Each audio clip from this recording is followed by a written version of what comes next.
الأم كلمة صغيرة ذات عدد حروف قليلة، لكنها تحتوي على أكبر مصادر الحب والعطاء والحنان، فلا يوجد في هذا العالم وسادة أنعم من حضن الأم.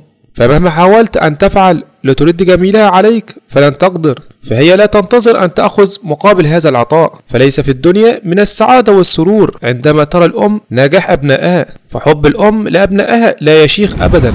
لذلك في موضوعنا لهذا اليوم سنتكلم عن قصة معبرة، الابن الذي ترك أمه في الصحراء. تحكي قصتنا أنه كان هناك مجموعة من العرب الذين يسكنون الصحراء لرعي مواشيهم وأغنامهم، وكان من عادة العرب التنقل من مكان إلى مكان حسب ما يوجد من العشب والماء. كان من هؤلاء العرب رجل له أم كبيرة في السن وهو ابنها الوحيد. كانت هذه الأم تفقد ذاكرتها في أغلب الأوقات، ذلك نظرا لكبر سنها.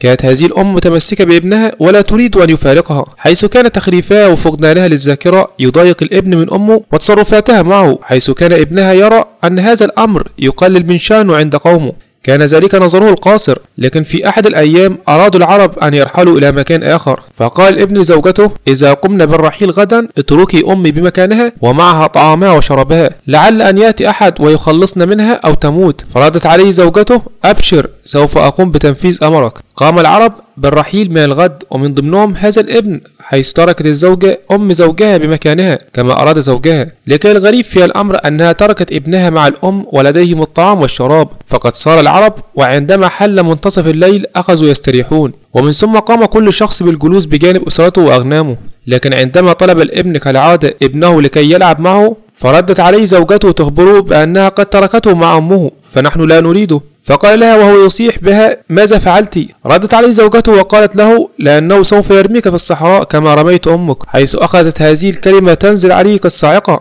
كان ما فعله هو أنه لم يرد على زوجته بكلمة واحدة، وذلك لأنه رأى أن ما فعله كان خطأ كبير جدا، وهو تركه لأمه في الصحراء. بعد ذلك قام مسرعا وأسرج فرسه وعاد مكانهم لعله يلتقي بأمه وابنه قبل أن تلتقي بهم السباع وتفترسهم. وذلك لأن من عادة السباع هي عندما يقوم العرب بالرحيل من مكانهم تتخلف هذه الأماكن السباع، وذلك لما يجدونه من بقايا طعام موجودة فتقوم بأكلها. عندما وصل الابن إلى أمه في مكانها فقد وجد أمه حاضنة ابنه إلى صدرها، حيث أخذ يحمل أمه وابنه بعدما قبل رأس أمه عدة قبلات وهو يبكي ندما على ما فعله، حيث عاد بها إلى قومه. ومن بعدها أصبح بارا بأمه لا تفارق عينه أبدا. في نهاية موضوعنا انقطاع حبلك السري لحظة خروجك من الدنيا وبقاء أثره في جسدك ليذكرك دائما بوجود إنسانة عظيمة أنجبتك فكانت تغذيك من جسدها. فيا الله إني أدعوك بقدر ما نبض قلبي أن تجعل أمي أحد نساء جنتك، وأن ترحب كل من فقد أمه. أشوفكم على خير. السلام عليكم.